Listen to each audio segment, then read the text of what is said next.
मक्खनपुर गांव में टुनटुनी चिड़िया अपने बूढ़े माता और पिता के साथ रहती थी। वो नारियल पानी बेचा करती थी। टुनटुनी के पड़ोस में एक कालू नाम का आइसक्रीम बेचने वाला कौवा रहता था।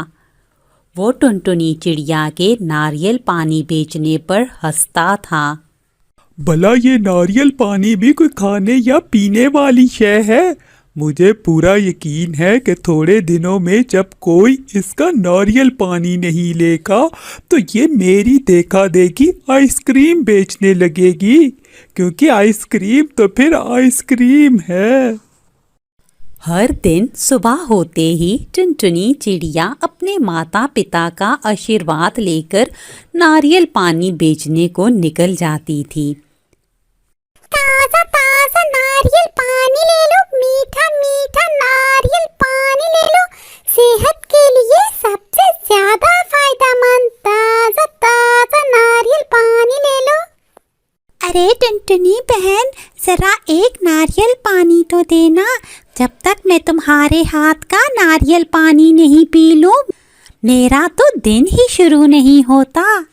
हाँ टुनटुनी बहन, ये बुलबुल ठीक कह रही है। तुम्हारा नारियल पानी बहुत ही स्वादिष्ट होता है, इसलिए हम सब पक्षी तुम्हारे पास ही नारियल पानी पीने आते हैं। हाँ हाँ बुलबुल बहन, मैं तुम्हें अभी नारियल पानी दे देती हूँ। ये लो ताज़ा ताज़ा नारियल पानी, ये पीकर तुम्हारा मन खुश हो जाएगा। कालू कौवा देखता है कि टुनटुनी चिड़िया के ठेले पर हर वक्त नारियल पानी लेने वालों का रश लगा रहता है। ये इस टुनटुनी चिड़िया के पास न जाने कौन सी गिदड़ सिंगी है कि हर कोई इसके नारियल पानी को पसंद करता है। अरे भैया, क्या सोच रहे हो? मैं पूछ रही हूँ कि ये आइसक्रीम कितने की है? 30 रुपए की है बहन जी। मेरी बेटी आइसक्रीम खाने की जिद कर रही है और भैया मेरे पास सिर्फ 20 रुपये हैं। आप 20 रुपये लो और मेरी बेटी को एक आइसक्रीम दे दो।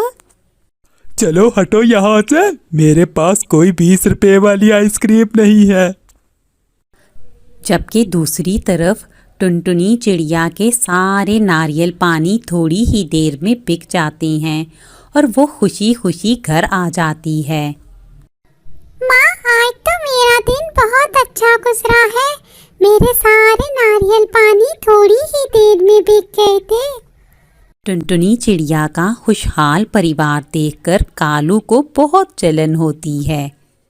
ये टुनटुनी नारियल पानी बेचकर इतनी अच्छी कमाई कर लेती है, मुझे इसका कुछ ना कुछ करना पड़ेगा।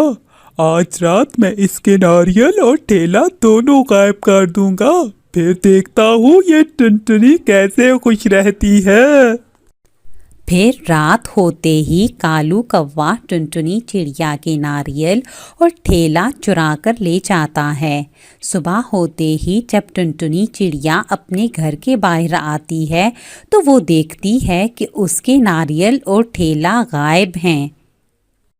अरे अब मैं क्या करूँगी? कैसे अपने बूढ़े माता पिता का पेट भरूँगी? ये नारियल पानी ही तो मेरी रोजी रोटी का जरिया था।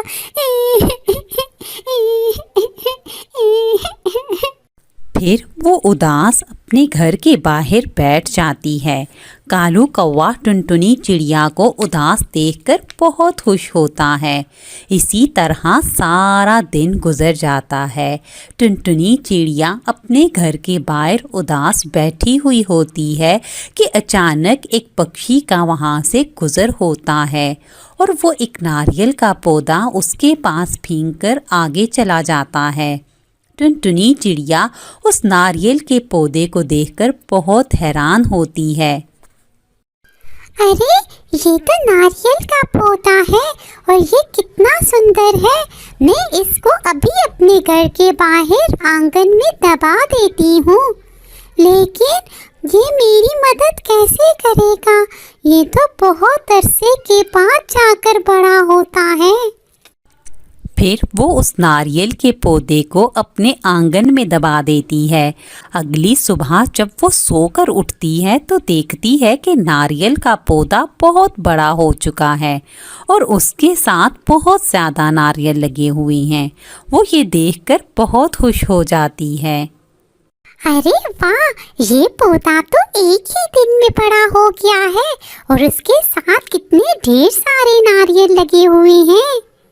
फिर वो उन नारियल को उतारकर अपने घर के सामने एक टेबल रखकर उस पर उन नारियल को बेचने लगती है और इस तरह खुशी खुशी अपने माता पिता के साथ रहने लगती है।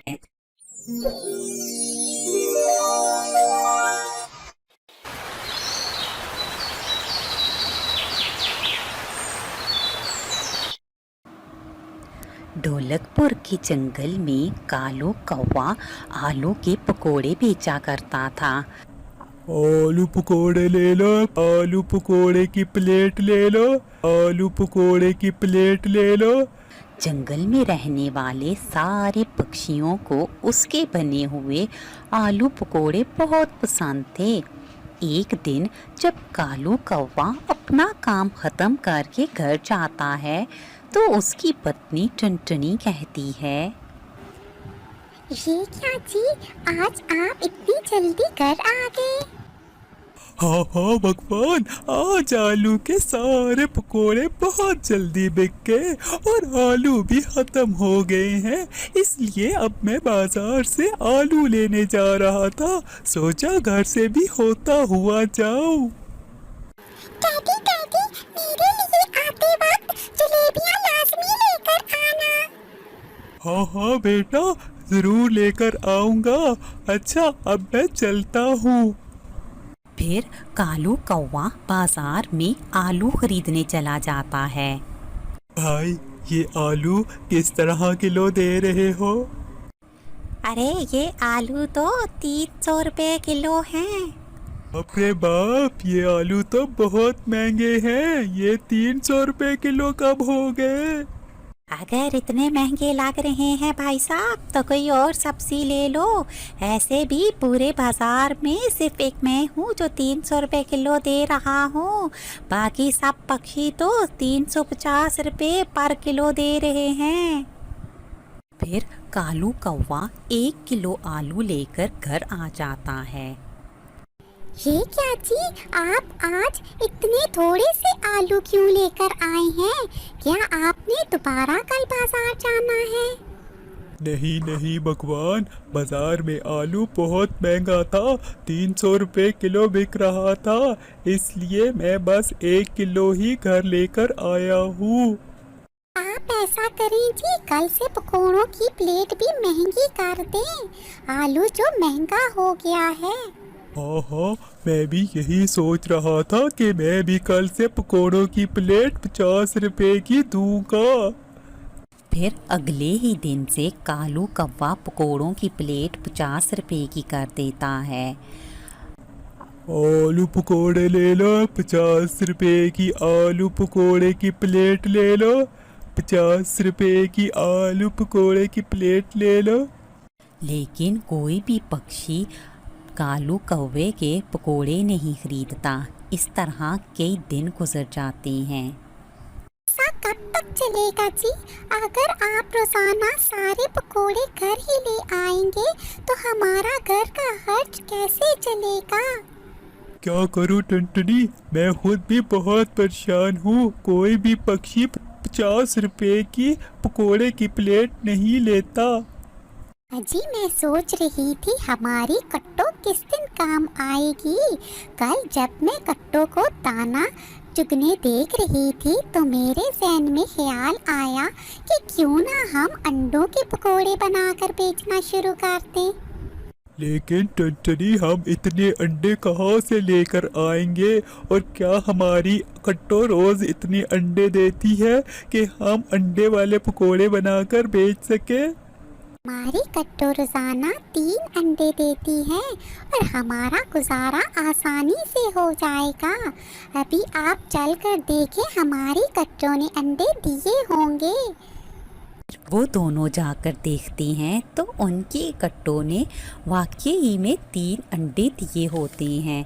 फिर अगले ही दिन टुनटुनी और कालू दोनों अंडे वाले पकोड़े लेकर बाजार की तरफ चले जाते हैं। अंडे वाले पकोड़े ले लो, अंडे वाले पकोड़े ले लो, सस्ते स्वादिष्ट अंडे वाले पकोड़े ले लो। एक प्लेट सिर्फ 20 रुपए की अंडे वाले पकोड़े ले लो।